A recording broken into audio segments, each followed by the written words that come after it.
Welcome to Just Siri. It's a brand new Tuesday, and as always, we're here to bring you the stories, the conversations, and the insights that shape our world. Tuesdays are a reminder that the week is well underway, and so are the challenges, the opportunities that come with it. Whether it's diving into the big headlines, whether it's tackling issues that matter to you, or whether it's sharing inspiring stories to keep you motivated, we've got you covered. So grab whatever you need to grab, settle in, and let's navigate this Tuesday together.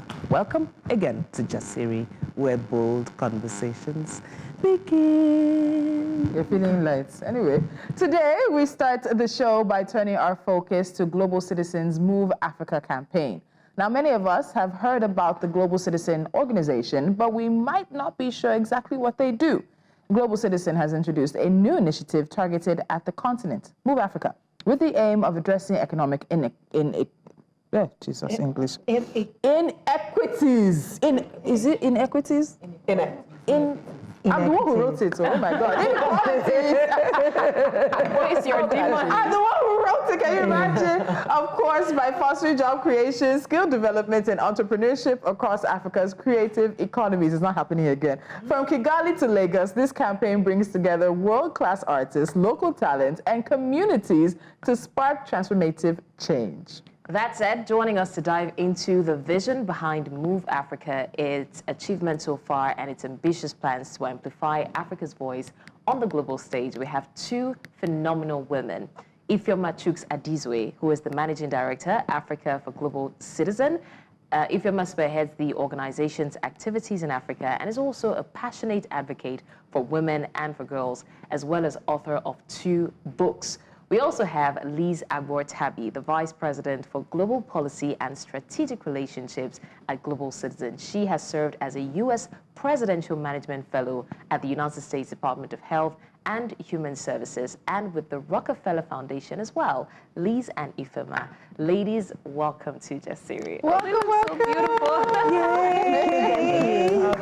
Thank you for having us. Warm welcome this morning. Very warm. Yeah. And you know, we the American. That's like what we call famsing, but it's all right. Because you've been famsing from the moment they both started. Of course, beautiful women have to famsing too, by the way. I've been famsing. No, it's good. Tell to them. It's okay, sorry. All right, we're just going to jump right into it. We just want to say thank you, ladies, for joining us again. But before we get into the Move Afrika campaign, like Tolu said in the beginning, we have to talk about this global citizen thing. What exactly do you do? I think Ifeoma should start. Oh, that's a very good one. Thank you, Lolo. Thank you. So Global Citizen is the world's leading organization, advocacy organization, and it's focused on ending extreme poverty now. That's our core mission. It was founded in 2008 in Australia. However, the team pretty much spans across New York, Washington, D.C., London, South Africa on the continent, Nigeria, Ghana. It's really powered by a community of activists at heart. Young people that want to make a change, young people that want to use their voices to do and, you know, like amplify what needs to be changed across. And so we have that community of people, we call them global citizens. And then we have our campaigns and our events. And those campaigns and events are essentially working with key stakeholders, government, private sector, to make sure that those big things that need to be done are shifted. And so we leverage the community to raise their voices. We go back to our key stakeholders and say, this is what the people want. We have research, it's backing it. And so we start to see those changes. Over the setting, since GC has been formed, we call it GC back in the office, so Global Citizen, we've had over $49 billion of commitments that have been raised on our stages, our festivals, our music events, and that has been deployed to impact over 1 billion lives, 1.3 billion lives. So that's really GC in a nutshell. Wow, that's a lot. That is a lot. It's a lot of work as well. Yes. Okay. Sorry, I'm jumping. You know, Cassie was looking at her face like, Angel, you. So I'm looking at relationship and how it works. So Liz, my question will be to you. So what inspired Move Afrika, and how does it work in tandem with GC's aim to end poverty? So Global Citizen leverages music, which is a universal language of humanity, to drive impact. And Move Afrika is our newest really product, and what we're trying to do is to build a touring circuit across Africa. Now, if you know, most artists, global artists, will announce a world tour, and they'll go everywhere, and there's always one region that's in the dark. That's in the dark. And when they make it to Africa, they may do a show in Johannesburg, maybe a show in Cape Town, but by and large, the rest of the continent is ignored. And so we see music as an economic good for development. And so I know with Dirty December that just happened here, you know, everyone's talking about vibes on vibes on vibes. But music is not only a unifier and something that brings all of us joy, but it's also an economic good. It's an asset that can be used to advance development. Africa is one of the youngest continents on the world, and by mid-century, 70% of African youth will still be under the age of 30. Now, you know, most of these youth are not seeking traditional employment opportunities. They're seeking opportunities within the creative industries. And so driving investment into the creative economy, into the creative sector, is a way that we believe we're going to be able to find jobs, to create jobs, to support entrepreneurs, and all of those that are supporting this creative sector. And so Move Afrika is born out of the belief that we can drive development on the continent, we can create jobs on the continent, we can build the necessary skills that are required for a vibrant creative economy. That's really fascinating. So before I ask my question, I'm going to put you on the spot. Since you mentioned Dirty December, I think Liz is somebody we might want to hang out with. Who's your favorite Afrobeat artist? Oh, I have so many of them.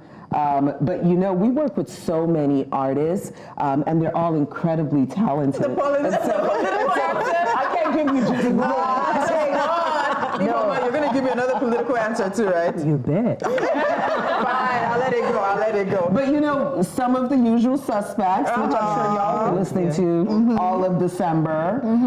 There's one particular tune, MMS, that puts me in a trance personally. I told you that this lady here. Captain, was I not right? It's all right. Every time I hear MMS, I go into a trance. If you hear Oblenko, I go into another trance. So The Oble again. all right, so it's fantastic, and we can see how music is definitely a connector. So I hear that the inaugural Move Africa that held in Kigali, Rwanda, reportedly created some 1,000 jobs. And someone will really ask, what's the connection between events and concerts, Global Citizen, the opportunity to create these jobs and everything? So we are all ears, and I'm sure our audience is as well, when you look at the connection between these events and the drive for long-term economic investments in local communities. Take us into that. Okay, so like Liz had nicely shared, when we talk about music concerts, especially when you're creating a world-class, music concerts, there are lots of people on set, lots and lots of people on set. And so that's where, with Rwanda, when we had it in 2023, we had over 75% of the crew being local. And the whole objective is, like Liz had said, one of the reasons why Africa is excluded from those world tours is a couple of things: infrastructure, equipment, and just the technical skills as well. So Global Citizen, we've done events forever. We know that, we know it. And then this artist, when we have it on the continent, will come because they trust us. So Move Afrika is like our direct effort in like, you know what, this is what we know how to do. Let's actually create a platform that shows these people that it is possible. Now in doing that, we don't just go into the markets and say, create the concert, bring in our people. No, we have a local partner for every market. They have their team. We bring in our team as well, and then we are coaching them on the job, building capability. The whole objective is by 2, 3, 4 years time, the locals are running this thing, and by then we would have shown the world it is possible for you to tour Africa, 1 market, 2 markets, 3, 4, 5 at the same time, and you can work with the locals. You know, you don't have to bring your people, and that balloons cost. So for Kigali, the 1,000 people were really those on set that we worked with the locals. Now, how would this work? By the time you can prove that a touring circuit works, beyond Move Afrika, other artists will start coming in. So if I do Move Afrika in February, and somebody else does something in March, and somebody else does something in April, it's a gig economy. It means that there's consistency, and it means that these people will have jobs. So consistency brings that confidence that enables that real creation of jobs, and that's what we're really working towards. So, sorry, before we move from that, in terms of what worked in, because there's local context, and Lagos is a very special context. Vibrant. Vibrant. She wants to use vibrant. We say special. But a lot of things are in some, we have the professionalism that is present in Kigali as well, but there are local conditions, there are local situations. In terms of what the experience in Kigali taught you that you think you might want to put into the experience in Lagos, taking into cognizance that Lagos is again special and vibrant, how do you want to handle those local conditions? What's the preparation time that even goes into the concerts as well? Okay, I'll share the list. Yeah, sure. Sure. Preparation time, we do take our time. We take our time. It takes months of preparing for this. I think one of the key differences that we would have seen or we will see between Kigali and Lagos is Lagos is actually quite developed when you think of music and events, right?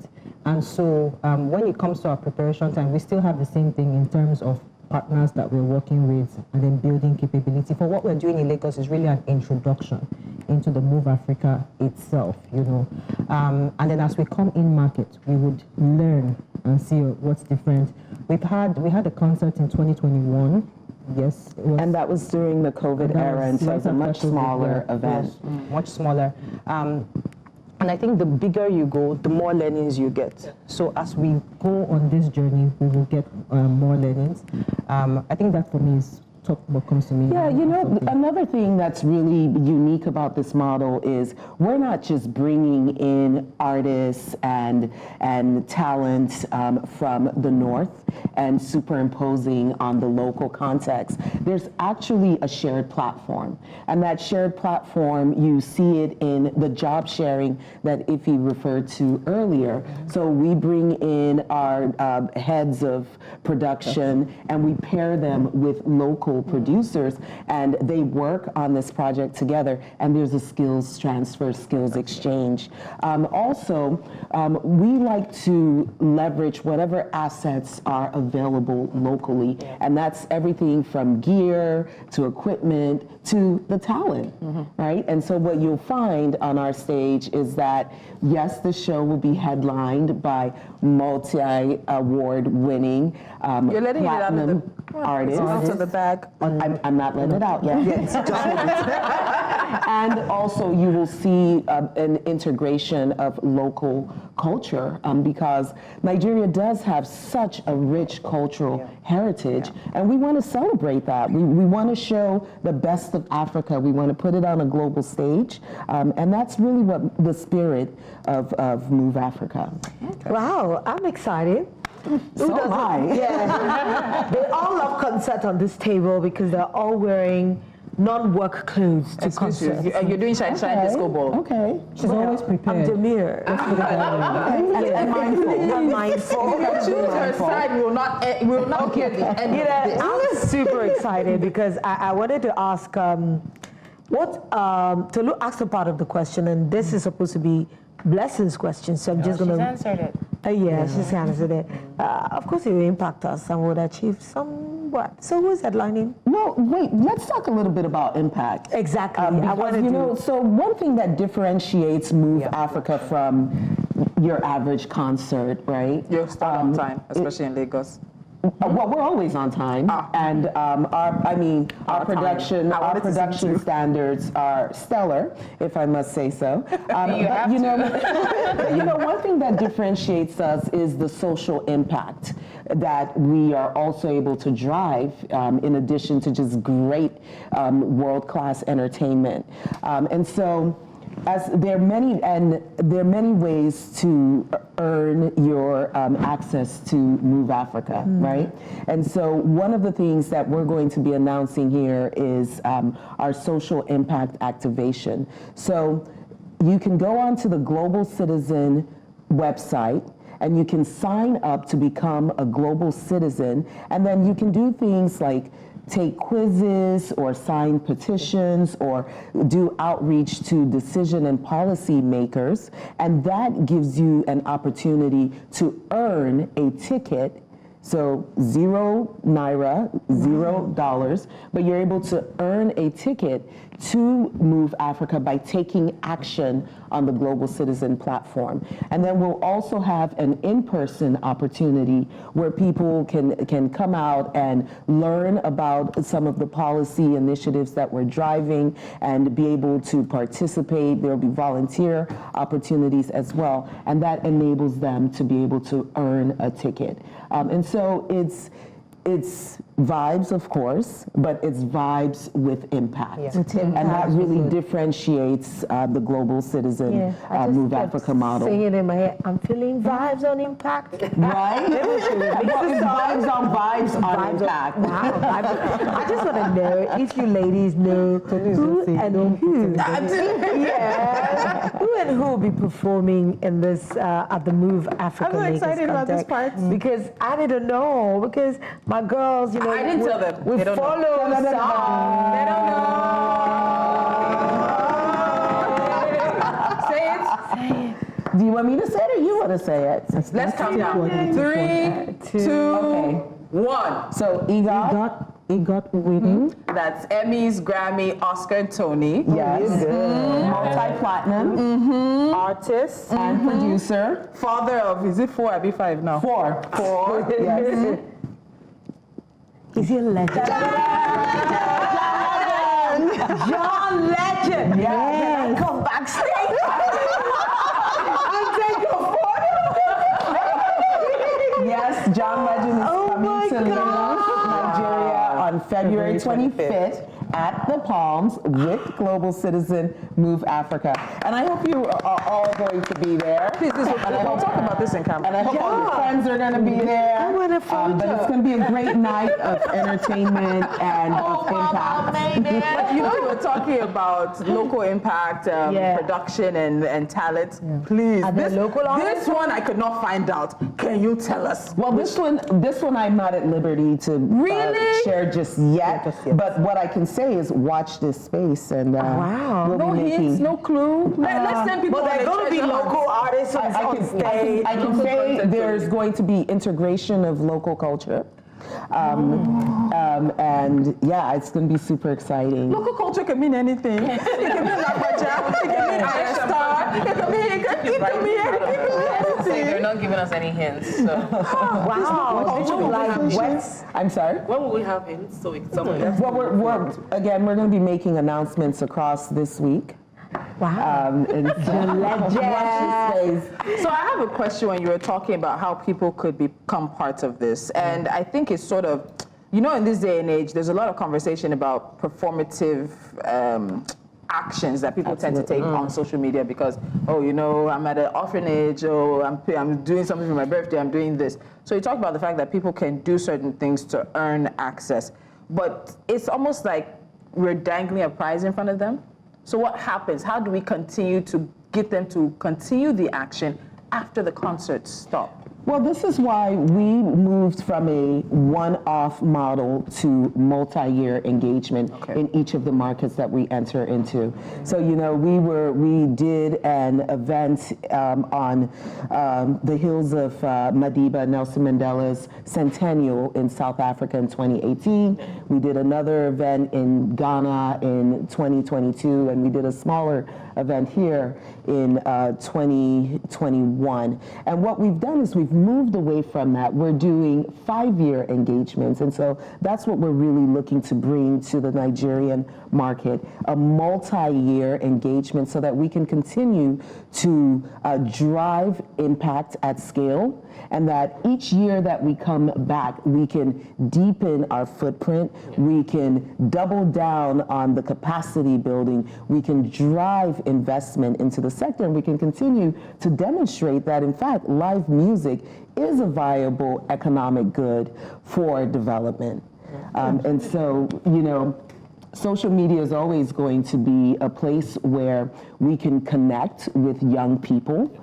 It's always going to be an asset for us, and so we'll continue to rely on social media for our outreach. That's it. Concert time. Liz and Ifeoma, thank you so much for joining us on Jasiri today. We definitely hope that Global Citizens Move Africa Lagos is a success, especially because of its economic value and its knowledge transfer that you spoke about as well. We'll take a quick time out now. When we come back, we have a few hot topics up our sleeves. Stay with us.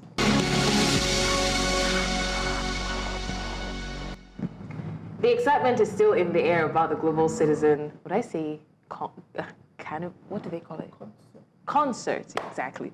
But now we want to continue a conversation that we started and we almost threw blue on this table. Nigerian social media is still trying to take in the news that Baba and his wife, Annie, are apparently on the road to divorce. The news that literally... You should call it divorce, because it's painful. Divorce. The news that literally broke the Nigerian internet came on Sunday evening with first a post and a denial on Baba's verified Instagram account, and then a video that clarified things. It was really confusing. The first post announced his separation from his wife, actress Annie Macaulay-Idibia. This is what he says. Hello to my beautiful people. Well, this thing I have to say is short but also long. I and Annie Macaulay, it's funny I just called her Annie Macaulay, have been separated for a while now and currently filed divorce. I will grant a press release soon to say my story. Not because it's anyone's right to know about my personal life, but because I love my people and I need them to know my innocence or offense. Stay blessed, my people. I love you all. Then shortly after that, another message appeared on his Instagram account claiming that it had been hacked and that efforts were underway to regain control. However, in a subsequent video posted on his Instagram story, Baba refuted the hacking claims. Let's take a look. Nobody hacked my account. Let me talk with you, I want to talk. Understand? I come in peace.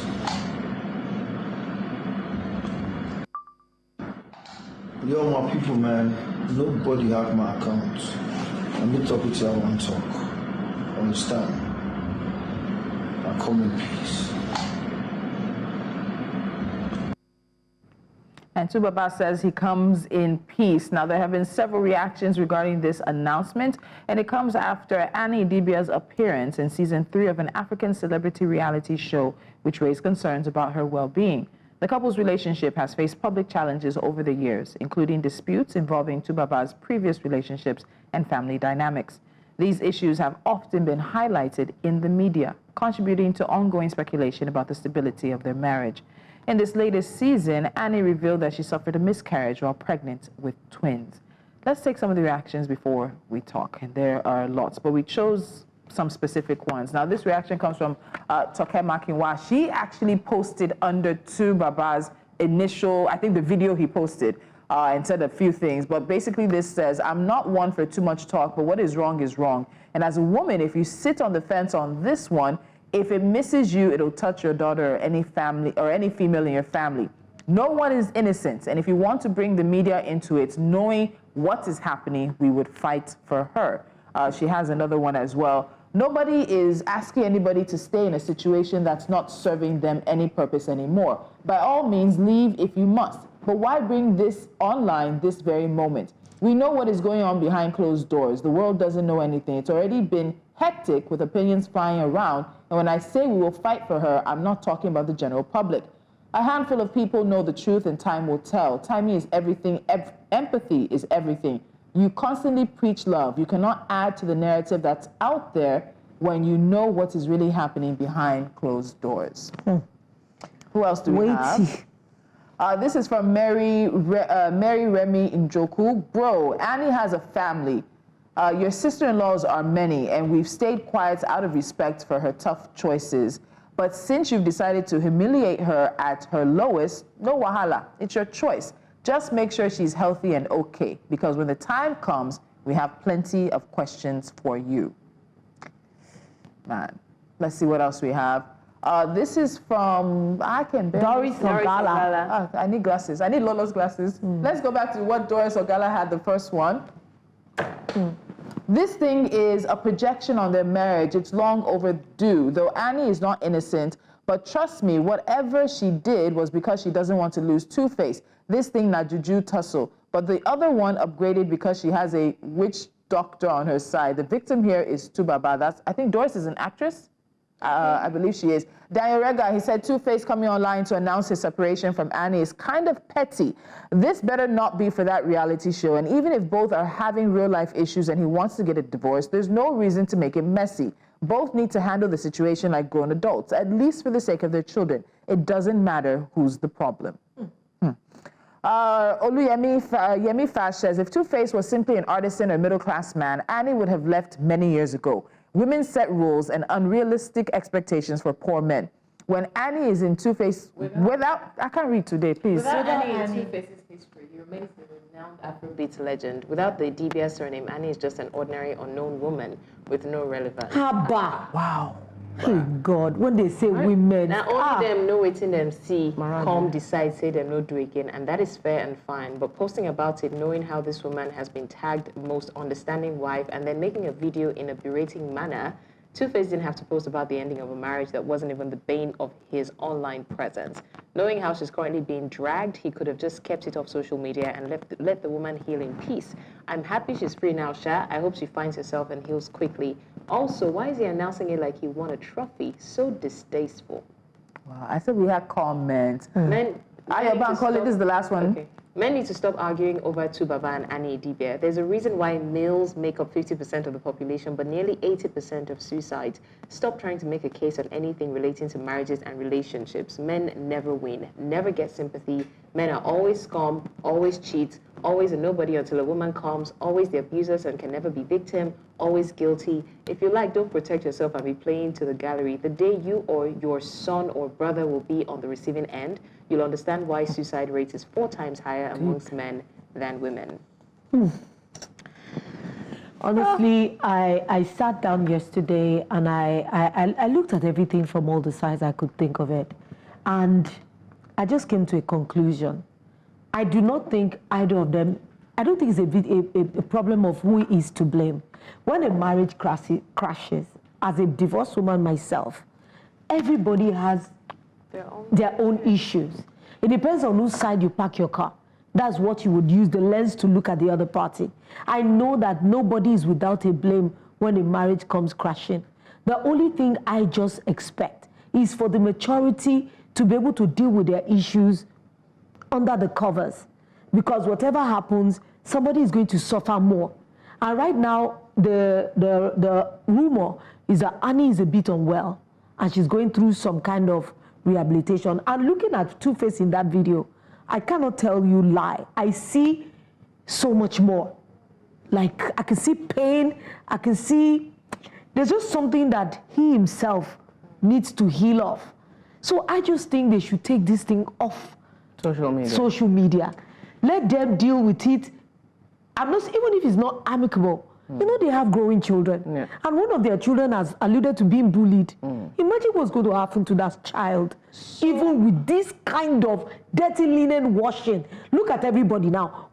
Everybody's hand is in their bar, touching, pressing, squeezing, doing all sorts of things. It's going to harm them both individually and collectively, plus their children. So I'm very confused because I don't think Two-Face is the first and only person to come out and announce the end of a marriage. And I don't think it was messy in any way, right? He didn't, probably the announcement itself was a little berating, but he didn't like say some things that, you know, call her names and all that. But you know that even when you don't say something, it's how you say it. You know, you're not saying anything, so information we are getting is from the digging and spilling of silent talk from everywhere. That he did not say and has been going He on doesn't for a need while. to say. So the silent You just need to talks- insinuate a thing. The silent talks emerged after the reality show, which they all agreed to be on. So if she's getting, again, right, I'm not saying I know anything about the marriage, but we don't know what's happening in the marriage. We don't know what is going through. And it just doesn't align with my mind that you're asking him to wait for her image to be repaired on social media. I don't think it's cool. If he's going through things, if she's putting him through things, and he wants to, apparently they've been separated. And you don't know if the cause of this, recent announcement was the what's it called, the show. Because I watched the show, and for every scene that Annie mentioned his name, I'm like, why are you making this show about this man? I didn't even know about the separation. And every time, trust me, if you rewatch that show, you would see every time she was setting him up for insult. Someone would call him names today. She would call someone else's husband young, and then they would drag him into it. Probably that was why they even had the issue in the first place. So if he comes out to say, okay, I can't take this anymore, we don't know why they were fighting. We don't know what she's putting him through. We get that she's having her own episodes, but let's not make this about Annie being the victim. Like I've been saying, that's what I she said. chose to be I do married. not agree that any of them is without blame. Yeah, so I am more concerned for the, when two elephants fight, It's the grass. Their children, if their children are old and on their way, I would not bother. I know that Annie's children are still young. Okay. One of them has alluded to being bullied like a year ago. Before I'm not saying anything. Before you talk, let's talk about the children very quickly, because when I was doing the research, I realized that Two-Face has 3 children who are 17 years old from the 3 women. So he has 7 children from 3 different women. The oldest is 19, so there are 2 19-year-olds, a boy and a girl. I'm not mentioning the women, I'm not mentioning the children, I'm not dragging them into this, but I think their ages are important. There's a boy and a girl who are both 19. There are 3 children who are 17, born to the 3 different women in the same year. Make of that what you will. Then there is also a 13-year-old who was born to the woman who has 3 kids for him, and then the last born is 11. That's Annie's youngest as well. 3 children. 17. So that's what I'm saying. I'm building up to. I'm inclined to lean into what Blessings is saying. You've given us the stats of the children. These children were had before he married his wife. Now who they're separated, from. So do the mathematics.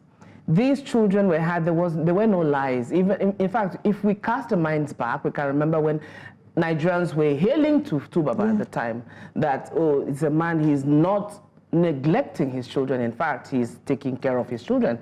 As at the time when he started having these children in fact, some were hailing him and said they should use him for a condom brand.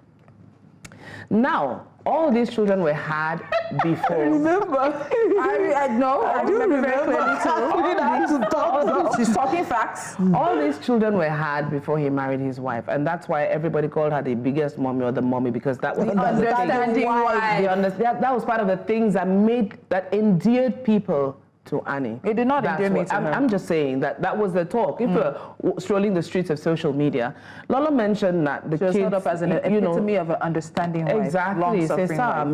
You understood all the while, and suddenly you stopped understanding. That means you didn't make peace with that. Somehow, in the recluse part of you, it was disturbing. It was something you hadn't made peace with. Being a mother to all these children, or his philanderings, you didn't make peace with that. Probably he felt, I don't know. Let me land. What she's saying. So she probably felt it's something that he probably can mend his way along the line. Because women were always quick. And he chose her. And he chose her. To be the wife. Fine. And she didn't negate that, oh my God, he chose me, I'm going to marry. The marriage was beautiful. Yeah, in Dubai. They renewed their vows 2 years ago on this same reality show. And it's 3 years ago that voice note emerged of her she was just on the floor. That was Annie at one of her lowest points when she said, she couldn't understand. And his family, that he could make this decision without her. He went abroad to do this, but he lied to her and all of that. That's an aside. Coming back to what Lola said, Lola said, it's the children in all of this. I said, yes, I understand that. But we never know, like Blessing said, so many things may be happening behind closed doors. We don't know what the children may have faced even before they arrived at this point of separation. Two of us said they've been separated for a while. He didn't stipulate the time. And I think legally in Nigeria, you're supposed to separate about 2 years or so before you can. She did have twins last year, a miscarriage. then that means the door wasn't really it's closed. not completely so closed. If we just have to wait for like one of the popular presences on social media, Instagram said, there are stories to this, but it's not in his place to tell the stories. The owners of the stories will start telling the stories, and then they can add or take away from. So before Blessing says, I think everywhere. a lot of us don't realize how long they've been together. Two-Face is 9 years older than Annie, and they've been together over 20-something years, married for about 11 years. They got married in 2013, I believe, yeah. And so they met in the late 1990s when Annie was still a teenager. 15. Huh? 15. Say it louder. 15. So I wish we had her tweet or her post. Okay. There are people who talked about the fact that there's probably grooming that has happened. That word, I see that word, grooming. I've heard it so much in my ear. So much since yesterday. Because I don't understand what grooming means. A 15-year-old child is a minor, given. She has parents, given. When she started following him. Exactly. Is it a... Where were She they? didn't marry him at 15. Yeah, she didn't marry him She till was, later. they were probably in the talking stages. She was clearly enamored by him. They said, normal. Okay, mais après ça, after all of that, she had an opportunity to appraise him before she married him. Yeah. Okay, so very quickly, because we have one other story. Many, many years ago, when I used to watch the relationship and the very public travails from different, it wasn't usually the other two baby mamas, it was one in particular that really, and I think took time to actually go after Annie. And I've always felt that a man must protect his wife and his home. And I felt in many instances, Two-Face, this is not about the divorce, because it doesn't mean it's back. I'm taking it back. Two-Face had many opportunities to put his foot down and protect his wife. And I think he failed to do that. And I think, we talk about paper cuts, but I think, unfortunately for her, there have been many arrows that she has taken on his behalf. Or because of him. That still does not mean if he's unhappy, he should not leave. If he's no longer working, he should not leave. But over the years, I've watched Annie, Macaulay, disappear into herself. She stopped acting? Disappear and became what? Only Two-Face's wife and mother of his children. And I saw in some instances, and I believe from what I've heard, is she also opened her home to his other children as well. I remember one very popular commercial they did with him and some of her kids, and then I think the boys as well. And I looked at her and I said, it could never be me. Hey, and I know there are many women who looked at her and said it could never be them. But she made her choice. And we all have to respect her choice. What did they tell you? If you like it, I love it. Exactly. Do you get? If you like it for you, I love it for you. But I think that there's also an opportunity for Two-Face to have been a bit empathetic. So that's the thing. Wait, blessings. Divorce the divorce you want to divorce. A very public relationship such as theirs, in all honesty, actually deserves a public announcement. Truthfully. Don't let the speculation. You come out and say it yourself. But I think there is a point in which he could have been empathetic. This is my year to ask for empathy. This is the mother of your children. Like Annie.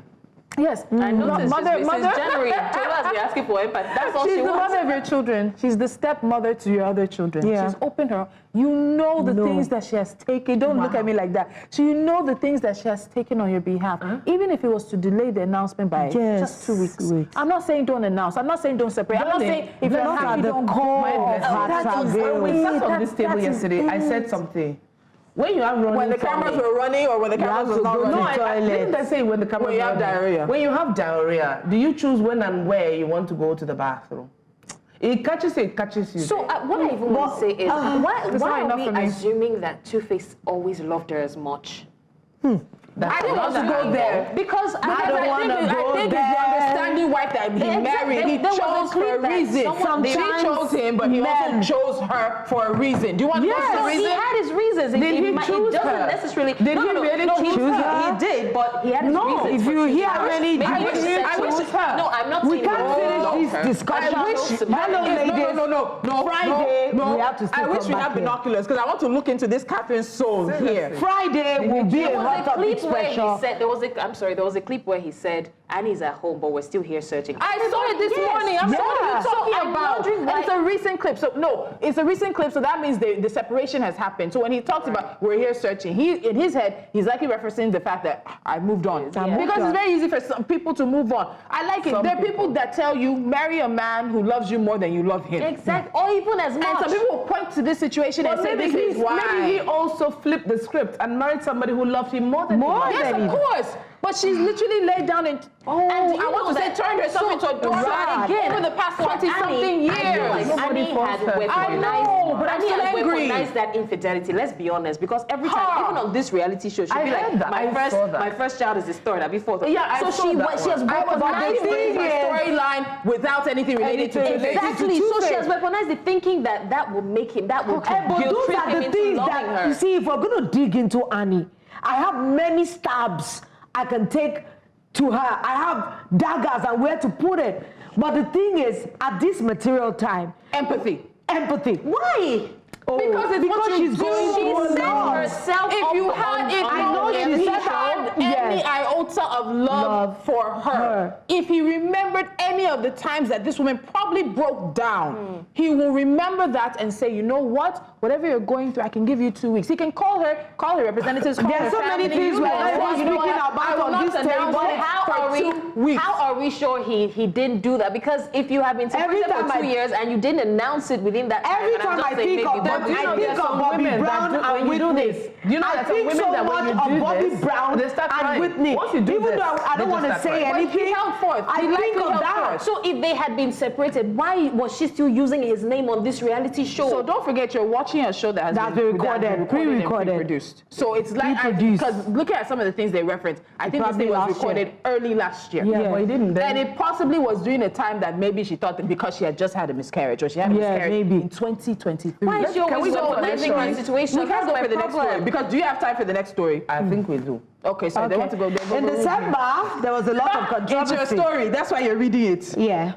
In December, there was a lot of controversy around meet and greets at Nigerian cinemas. And just over the weekend, news broke that meet and greets have been supposedly banned. However, Okwe Ajayi, the president of the Cinema Exhibitors Association of Nigeria, clarified the controversy and set the record straight, saying that meet and greets are there to stay, but there will be new guidelines to ensure professionalism and order. So that we are, what are the guidelines? One of the main ones is that actors will no longer be able to personally sell tickets at the box office counters. Others include all meet and greet events must now be organized through respective distributors and must be concluded away from the box office areas of the cinema nationwide. If you don't comply, you may face financial sanctions, withdrawal of membership, and possibly warnings or suspensions of from cinemas, that is CEANCN, and the Film Distributors Association of Nigeria have agreed to impose a financial sanction of 1 million naira on any cinema that violates the no meet and greet at the box office rule. All of this is to happen with immediate effect. Well, maybe because everybody thinks I just concluded box office, highest grossing. I was going to say for you, our Lolo here is #1 on the list of highest grossing supporting actresses in Hollywood. How were you now number this morning? When I even saw it, it was a friend of mine that tagged me. I didn't even see it at first. I'm so excited. And you should be doing an acceptance speech. Speech. Yes. The award. Here you go. Thank you so much for all you do for us. Oh, I appreciate it. Thank you. Thank you for I want to thank my family, my dog. I want to thank Funke Akindele for seeing me worthy to play alongside her in the highest grossing film in Africa. But anyway, coming back to let her take coming back home, you see, it's a bit uncomfortable to be the one to speak about this. And I said, if it's professionalism, we all need to get it in the industry. The film industry is a market.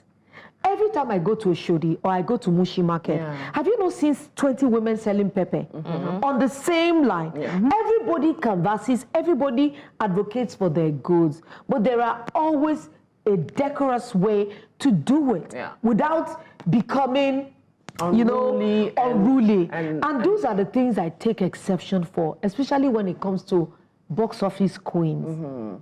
There are some things we don't need to do. Yeah. Just stay on your market. Because you're selling market doesn't mean I have to discredit you to sell mine. Yeah. I have to just say, oh, my film is great, see it. Tolu will say, my film is great, see it. But why is it now? Now, let me tell you what they're saying is happening. Lola, what has gotten to CN's ear is that it's not enough for you to say, my film is great, watch it. So it has been alleged that some filmmakers with certain Nollywood films are given preference at the cinemas by the operators at the expense of other films being exhibited. But that's not actually, that's a cinema issue. That's a cinema issue. Let me finish.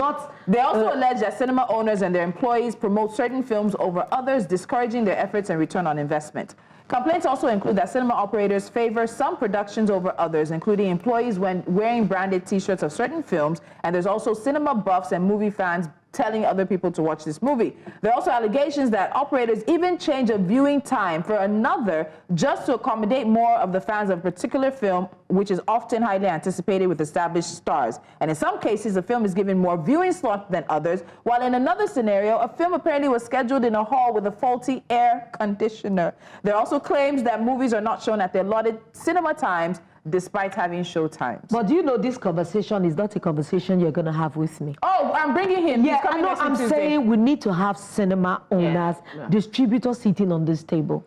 You know, many of these things. Yes, many of these things you're talking about is a business decision. Yeah. They're looking for the films that they know have the eyeballs. As a business owner, I cannot speak on why they're taking these decisions because it's not for me. I'm an actor, I'm a producer. Yeah, but I know that some of these allegations, I've seen many of it up close, and I know that the first day, remember, Genesis refused to show Funke's film in all their cinemas.